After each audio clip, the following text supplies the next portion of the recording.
et changer surtout de territoire pour nous rendre dans les Alpes-Maritimes où des démarches inspirantes sont en cours. Et donc, pour introduire cette séquence, j'ai le plaisir d'accueillir Cédric Renaud, chargé de mission transport et mobilité à la CCI Nice-Côte d'Azur. Cédric, Merci beaucoup. Oui, merci Johan et bonjour à toutes et tous. Je suis Cédric Reynaud, chargé de mission de transport et mobilité au sein de la Chambre de commerce et d'industrie Nice-Côte d'Azur. Voilà, en introduction, un petit rappel ou pour information. Donc les CCI et notamment la CCI Nice-Côte d'Azur a pour enjeu de représenter les intérêts des acteurs économiques en jouant le rôle d'interface entre le monde économique et les collectivités. Donc, on intervient sur très nombreux sujets comme l'industrie, le tourisme, l'environnement, le commerce, l'urbanisme, la formation. On gère également de grandes infrastructures comme des ports ou des zones d'activité. Et donc, on intervient également sur le sujet de la mobilité, que ce soit sur le volet marchandises, sur le volet études des grands projets de transport, mais surtout sur la mobilité durable des personnes. À ce sujet, donc on intervient depuis une quinzaine d'années en accompagnement des employeurs privés, publics, groupements d'entreprises sur les zones d'activité, au déploiement de démarches de mobilité durable, donc les plans de mobilité employeurs, employeurs communs qui ont été cités précédemment, dans l'objectif donc de développer la mobilité propre, la mobilité durable et donc l'usage de modes de transport alternatifs à la voiture individuelle, à l'autosolisme. Donc ce sujet, nous, on le considère comme primordial vraiment pour réduire les impacts des déplacements sur le territoire en général, donc la congestion, l'accidentologie, mais aussi réduire l'impact sur l'environnement. Donc, l'amélioration de la qualité de l'air, bien sûr. Sans oublier tout ce qui est lié aux enjeux sur les entreprises et les salariés que je vais vous présenter juste après. Donc, avant cela, je souhaitais juste faire un petit rappel sur la réglementation liée à la mobilité qui s'applique aux entreprises. Donc, depuis le 1er janvier 2020 et l'application de la loi d'orientation mobilité, les entreprises privées de plus de 50 salariés ont l'obligation d'intégrer le sujet de la mobilité dans les négociations annuelles obligatoires, au même titre que d'autres sujets comme l'égalité homme-femme, la rémunération, etc.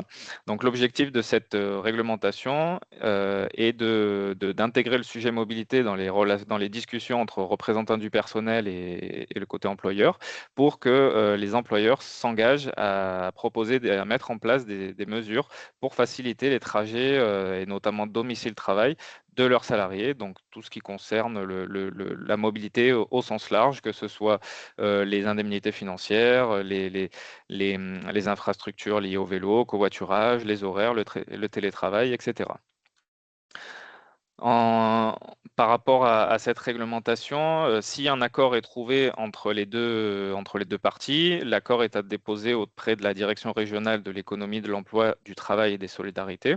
En revanche, si les deux parties ne se mettent pas d'accord, au-delà d'un PV de désaccord à déposer auprès de la DRETS, l'employeur a l'obligation de réaliser un plan de mobilité employeur. Mais voilà, les employeurs ont vraiment de gros enjeux à se saisir et à s'impliquer sur le sujet de la mobilité et à notamment mettre en place un plan de mobilité employeur pour, voilà, par rapport à de nombreux enjeux et bénéfices. Tout d'abord, le volet réglementaire, j'en ai Ouais. parlé justement, pour respecter cette réglementation liée aux négociations annuelles obligatoires pour les employeurs qui y sont soumis.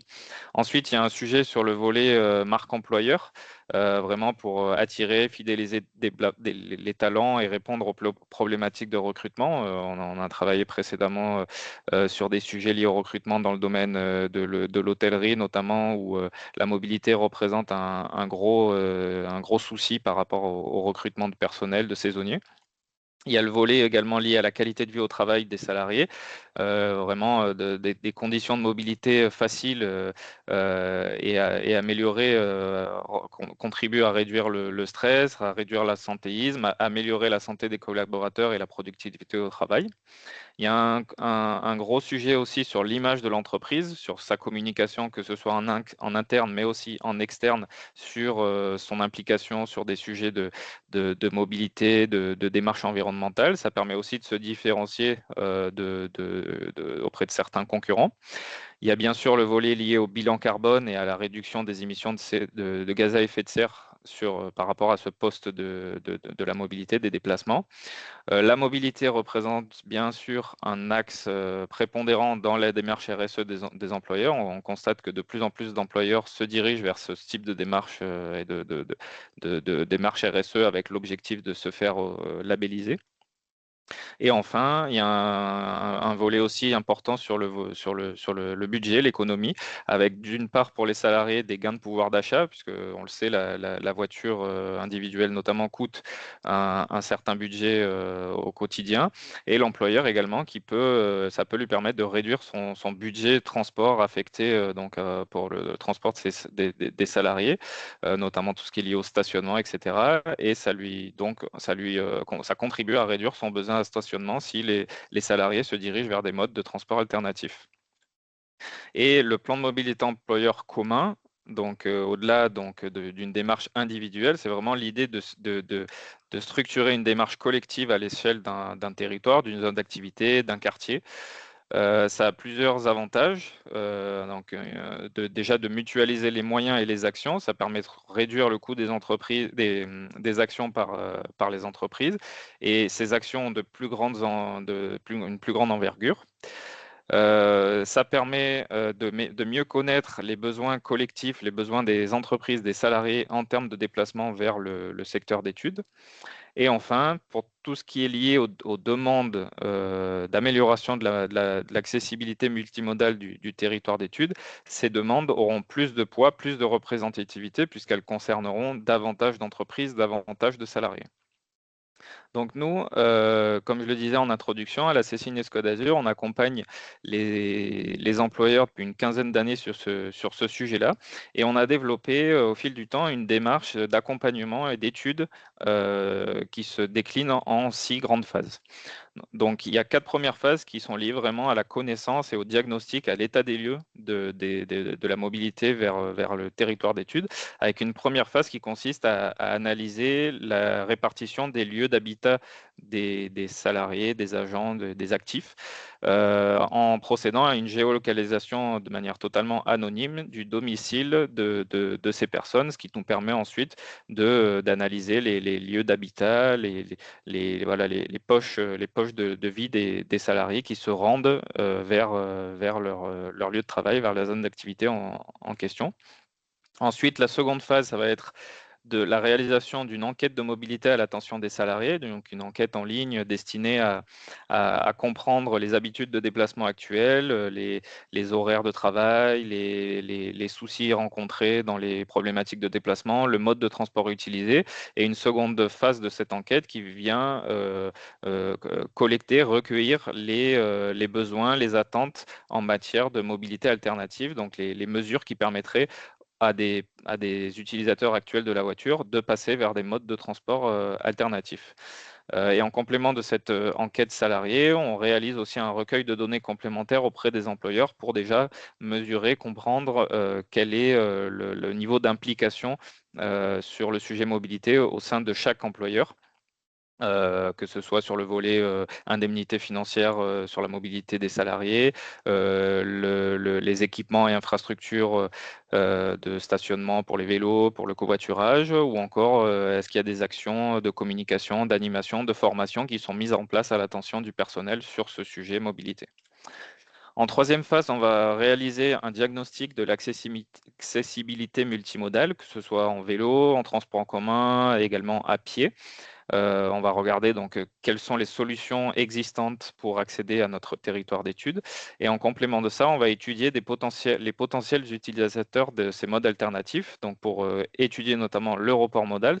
Donc pour cela, on va générer des isochrones, des zones de chalandise à vélo, vélo assistance électrique, à pied, mais également autour des lignes de transport en commun et des gares qui desservent notre territoire d'études. Et on va venir comptabiliser le nombre d'actifs qui sont englobés au sein de ces zones de chalandise pour en déterminer du coup le potentiel d'usage de chacun de ces modes ou de chacune de ces lignes de transport qui desservent le site d'études.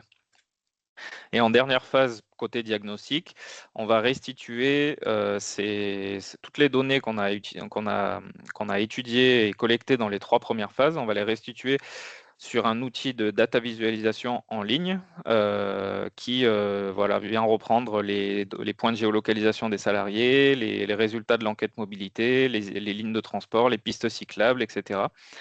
Donc sur un outil accessible par l'entreprise ou le groupement d'entreprises.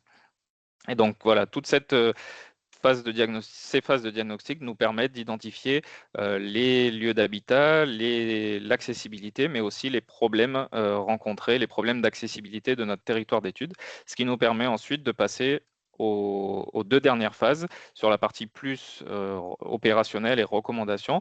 Donc il y a une première phase qui s'adresse aux collectivités, aux autorités organisatrices de mobilité, avec des propositions, des recommandations pour améliorer l'offre de mobilité sur la base des carences qu'on aura, de problèmes qu'on aura identifiés dans le diagnostic, sur la base de notre étude d'accessibilité, mais aussi des retours de la part des salariés dans l'enquête mobilité. Donc ça se présente sous forme de fiches actions thématiques sur les transports en commun, les mobilités actives, le covoiturage, où on va voilà, proposer des améliorations sur des discontinuités, le comblement de discontinuités cyclables, installation de stationnement vélo, l'amélioration de certaines lignes de transport sur le volet horaire, amplitude, fréquence ou éventuellement création de nouvel arrêt ou de déviation d'itinéraire de ligne. Et la dernière phase de cet accompagnement, c'est la proposition d'un plan d'action à l'attention des employeurs ou du club d'entreprise pour déployer des actions de mobilité durable. Donc là encore, une démarche présentée sous forme de fiches actions thématiques sur voilà, les animations, la communication, le vélo, le pilotage de la démarche, le suivi, etc. Voilà, avec des infos clés sur la mise en place de ces actions au niveau employeur et club d'entreprise, groupement d'employeurs. Donc, vous avez sur la page un petit tour d'horizon des démarches sur lesquelles on est intervenu ces dernières années. Donc, à la fois des zones d'activité comme Sophie Antipolis, je vais en détailler juste après. On a intervenu notamment sur le parc d'activité de Saint-Laurent-du-Var, la zone de Carrosse, à Grasse, sur la Croisette à Cannes aussi pour des établissements touristiques. D'autres zones d'activité à Cannes, l'aéroport Nice-Côte d'Azur également, et on s'adresse aussi depuis quelques années aux établissements plus individuels, que ce soit privés et publics, donc les mairies, les établissements de santé, les collectivités. Un petit zoom rapide sur les 2 démarches qu'on a menées récemment. Donc, on avait fixé un partenariat avec la CCI du Var pour intervenir sur le territoire du Var pour mener une étude d'accessibilité, une étude de mobilité pour structurer un plan de mobilité employeur commun sur le parc d'activité des Bréguières, donc sur la commune des Arcs, dans le Var, pour développer la mobilité individuelle, enfin la mobilité durable et alternative à la voiture pour réduire l'utilisation de la voiture et les besoins de stationnement sur le parc d'activité. Donc voilà, on a déployé notre méthodologie que je viens de vous présenter et on a restitué l'étude il y a à peine 2 mois. Donc la collectivité, la communauté d'agglomération doit étudier les propositions, s'en saisir pour envisager la mise en place de ces mesures d'amélioration de l'accessibilité du parc d'activité. Autre zoom sur la démarche qu'on a menée sur Sophia Antipolis en 2022-2023, où c'est une très grande technopole, Sophia Antipolis, qu'on a divisée en 16 secteurs, qu'on a analysé indépendamment en termes d'accessibilité. On a analysé les données de 93 établissements, ce qui représentait près de 16 000 données adresses de salariés, plus une enquête qui a vu 2300 personnes y répondre. Et donc, la finalité de cette étude, au-delà du diagnostic, c'était d'arriver à des propositions concrètes pour améliorer l'accessibilité cyclable et en transport en commun qui ont été formulées et présentées aux autorités organisatrices de la mobilité concernées. Donc ça, c'était une étude qu'on a menée en partenariat avec la communauté d'agglomération de Sophia Antipolis, la CASA, et le Sophia Club Entreprise, donc le club d'entreprise locale. Et donc, Des premières améliorations de l'offre de transport ont été obtenues suite à la restitution de l'étude, et notamment l'amélioration de la liaison Nice-Sophia-Antipolis en car interurbain. Donc, on a travaillé avec les services transport de la région pour justement améliorer cette liaison Nice-Sophia-Antipolis qui posait quelques soucis à certains horaires Il va pour falloir pour les penser usagers. à... Je suis vraiment désolé, il va falloir penser Ouais. à conclure. Il me reste une diapo juste après ça. Et également, suite à l'étude, il y a eu la desserte nouvelle d'un secteur qui était auparavant isolé par une ligne du réseau de Sophia Antipolis, suite à nos demandes et au potentiel qu'on avait mesuré dans le cadre du diagnostic de l'étude. Et enfin, dernier point sur un observatoire des plans de mobilité employeurs et employeurs communs qu'on avait mené en 2022 en partenariat avec la DREAL-PACA, qui était lié au plan de protection de l'atmosphère des Alpes-Maritimes. Donc, il y avait une fiche action qui constituait à la création d'un observatoire pour recenser justement les démarches de mobilité durable des employeurs. Donc, on avait transmis deux questionnaires à la fois aux employeurs individuels et aux pilotes de démarches collectives, ce qui nous a permis d'obtenir 100 réponses d'entreprises individuelles et les résultats des 7 plans de mobilité employeurs communs actifs du département. On a restitué 3 livrables par rapport à cette action. Donc, une étude complète qui reprend l'analyse des réponses au questionnaire, une plaquette de synthèse des résultats et un outil de data visualisation dynamique des données. Quelques statistiques qui ressortent par rapport à ce sujet des plans de mobilité employeurs, donc notamment le chiffre impactant qui indique que 91% des entreprises ayant une démarche de plan de mobilité active estiment que celle-ci apportait des bénéfices tant pour l'entité que pour les salariés. Donc voilà, je vous épargne les autres chiffres, mais voilà, ça m'a permis de montrer déjà d'une part toutes les démarches existantes à l'échelle des Alpes-Maritimes et de montrer aussi l'intérêt et le bénéfice de ces dispositifs. Alors, juste un dernier point sur le fait que c'était une action ponctuelle dans le cadre du PPA qui, en notre sens, mériterait un suivi régulier et voilà, nécessiterait une implication financière des instances publiques pour, euh, Bon, pour merci beaucoup. poursuivre. Je suis vraiment désolé J'ai là parce terminé. que vraiment par rapport à ce niveau-là, je m'excuse d'ailleurs auprès de tous les présentateurs, intervenants, etc.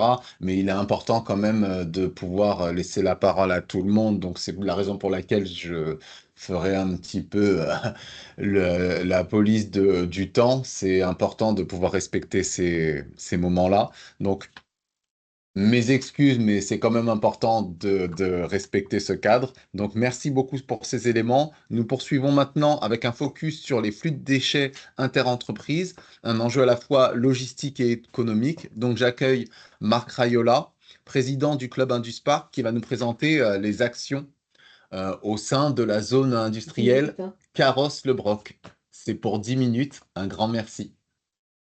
Bonjour à tous. Si vous m'entendez, juste, vous pouvez faire le pouce, vérifier, parfait. Voilà, j'attends juste la présentation. Alors pour ceux qui se poseraient la question, Club Induspark, c'est le nouveau nom de CAIPDV, Club des entreprises de Carrosse-le-Broc. Donc on a changé de nom officiellement lors de notre AG cette année. Voilà, donc si parfois vous entendez parler de l'opération Trieco dont je vais parler avec CAIPDV, c'est la même chose. Voilà, j'attends juste la présentation. Donc, en commençant, Club Induspark est une association loi 1901, club d'entreprise qui rassemble aujourd'hui plus de 220 entreprises adhérentes. Je peux donner les chiffres, mais bon, ça serait mieux si on arrive à afficher la présentation.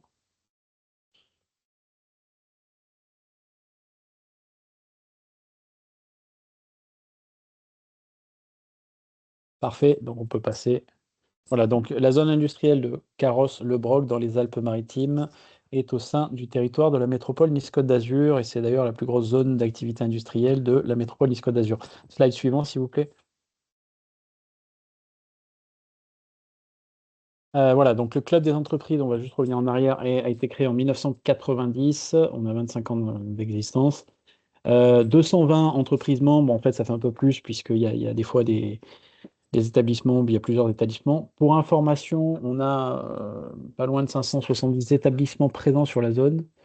Une caractéristique, c'est que beaucoup d'entreprises ont plusieurs établissements. On est plus de 11 700 emplois, 2,4 milliards de chiffre d'affaires, peut-être même 2,5 milliards aujourd'hui. 220 hectares divisés en deux sur la zone industrielle de Carrosse et la zone de la Grave. Et 25% du chiffre d'affaires est fait à l'export.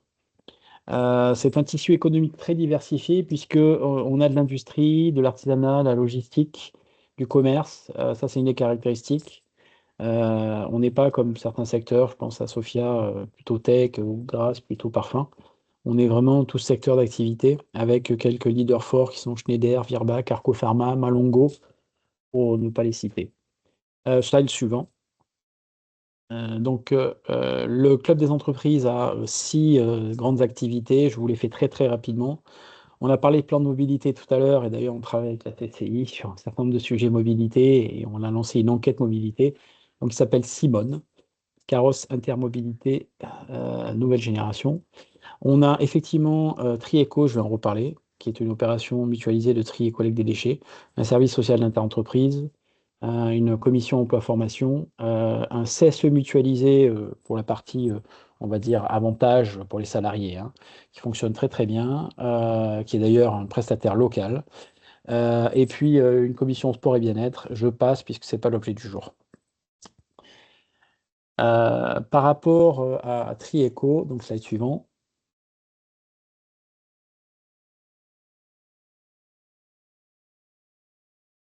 Donc le programme Tri-Eco est un programme qui a été créé par le Club des entreprises en 2004. L'idée, c'est simple, c'est déjà de rédiger un cahier des charges de la collecte des déchets industriels banals, pour faire simple, les ordures ménagères des entreprises, et de mutualiser cette collecte, ce tri à la source et le traitement de ces déchets. Donc il y a une consultation sous forme d'appel d'offres, mais ce n'est pas un appel d'offres public, bien sûr, qui est effectué tous les 3 ans, depuis 2004. Donc je vous laisse calculer le nombre de fois où ça a été fait. A priori, c'est la seule opération de cette envergure sur le 06 à ma connaissance. Et on a plus de 150 établissements qui sont collectés pour un flux qui est à peu près de 6 000 à 7 000 tonnes. Ça peut varier selon les années pour plein de raisons. Et la chose intéressante, on rentrera dans le détail, c'est qu'il y a 20 flux de déchets différents qui sont collectés auprès des entreprises de la zone d'activité. Pour information, l'appel d'offres jusqu'à présent était géré, remporté par Veolia. Donc c'est aussi pour ça que peut-être on pourra mentionner certaines choses qui sont le fruit aussi de travaux qu'on a fait avec Veolia. Slide suivant.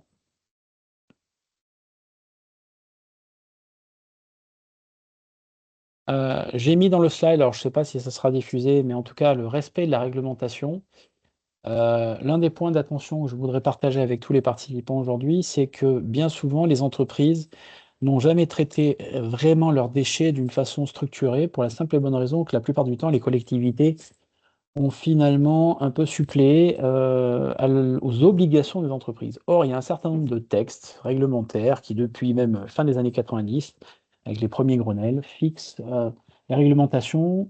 Et je voudrais juste qu'on retienne que, premièrement, bien sûr, tout producteur est responsable de ses déchets et de leur élimination jusqu'au bout. D'ailleurs, il peut y avoir des contrôles de l'ADREAL au niveau des incinérateurs, et qui contrôlent que les déchets qui arrivent aux incinérateurs ne devraient pas être ailleurs et par exemple retraités. Il y a également ce décret, les 5 flux, que je vais très rapidement passer, mais qui oblige un certain nombre de choses. Dans le passé, ce qu'il y a eu, c'est qu'un certain nombre de collectivités, ça n'a pas été trop le cas sur Carrosse, mais c'est le cas sur Saint-Laurent-du-Var par exemple, en l'occurrence la métropole, collectait systématiquement les déchets des entreprises, en tout cas les déchets industriels banals, ce qui fait que les entreprises n'ont pas la vraie conscience du coût, et surtout de la façon de réduire ces coûts par le tri. On va y revenir un petit peu plus tard. Il y a une question?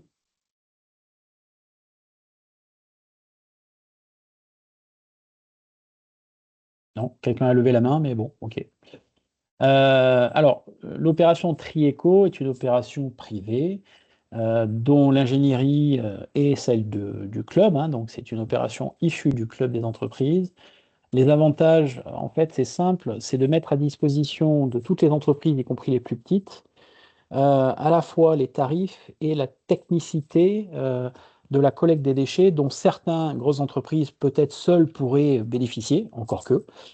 Quand on a 20 flux de matière, je pense qu'il n'y a aucune entreprise qui a en même temps sur ces sites 20 flux de déchets à gérer. Donc l'intérêt, c'est effectivement d'accompagner nos adhérents dans cette opération de gestion des déchets. D'ailleurs, c'est, pour être clair, le premier levier de recrutement de nouveaux adhérents pour notre club. Alors on fournit des supports de sensibilisation au tri, il y a un espace client, pour gérer ces déchets. Il y a des plans de progrès qui sont mis en place. L'idée, c'est d'améliorer le taux de tri à la source, puisque l'une des règles des déchets, c'est plus vous triez à la source, moins vous avez besoin de transporter sur plusieurs sites, et plus vous avez de chances de finalement réduire les coûts, voire même de se faire reprendre des déchets, racheter des déchets par les opérateurs. On participe aussi à la formation et à la sensibilisation des salariés dans les entreprises. On peut éventuellement, avec l'aide de l'opérateur, venir faire des audits de déchets qui permettent de mieux quantifier les choses. On est également dans cette opération présent pour pouvoir caractériser les déchets, savoir s'il faut une benne, un compacteur, un container, une presse à balles, etc. Enfin, des choses un petit peu techniques. Et puis, on a des indicateurs annuels qui sont d'ailleurs entreprise par entreprise et au global qui permettent de se rendre compte, par exemple, de l'évolution de la nature des déchets dans le temps. On voit par exemple certains déchets qui arrivent plus que d'autres dans le futur, et les évolutions aussi liées au carton, par exemple. Et puis, comme je l'ai dit, c'est aussi les tarifs avantageux. Alors, l'idée, c'est pas forcément de toujours aller sur les tarifs moins chers, c'est plutôt de faire bénéficier aux plus petits de tarifs que des gros, a priori, pourraient avoir seuls. Avec un élément important, c'est qu'on est aussi sur une notion globale, c'est-à-dire qu'il se peut que sur certaines filières, à un moment donné, certaines entreprises pourraient peut-être imaginer trouver même meilleur chez un prestataire complètement spécialisé. Sauf que l'objectif, c'est que la balance globale, et ça c'est aussi important à comprendre pour ceux qui sont des clubs d'entreprise, la balance globale est toujours plus favorable, et on le sait parce qu'on a suffisamment de recul et qu'un certain nombre de nos adhérents, y compris les plus gros, assez régulièrement vérifient, on va dire, la pertinence économique de l'opération. Et bon, pour faire simple, jusqu'à présent, les adhérents, notamment ceux qui peuvent parfois bénéficier de conditions très avantageuses, ne sont jamais sortis de l'opération pour des conditions en tout cas tarifaires. Donc j'en déduis qu'a priori, la balance économique est vraiment favorable. Et puis il y a un autre élément, c'est que comme on mutualise la collecte, ben, il y a en fait la possibilité de choisir les matériels de collecte, les fréquences, de les faire entrer dans des cadres. L'idée est simple, hein, c'est si vous êtes seul, que vous avez certains flux de matière, vous avez soit ni le volume, ni peut-être aussi les fréquences nécessaires, adaptées. Le fait d'être mutualisé, ça veut dire tout simplement que ben, vous allez avoir plus de volume et que vous allez pouvoir effectivement avoir des collectes qui se font avec des fréquences plus adaptées. Slide suivant. On va rapidement passer, parce que je vois que le temps passe, sur certains éléments visuels qui vous permettent d'illustrer de quoi on parle aussi très concrètement auprès des entreprises. Là, vous avez dans le tableau qui figure ici un certain nombre de natures de déchets. J'insiste sur la partie déclassement ou sur les résiduels, les DIB.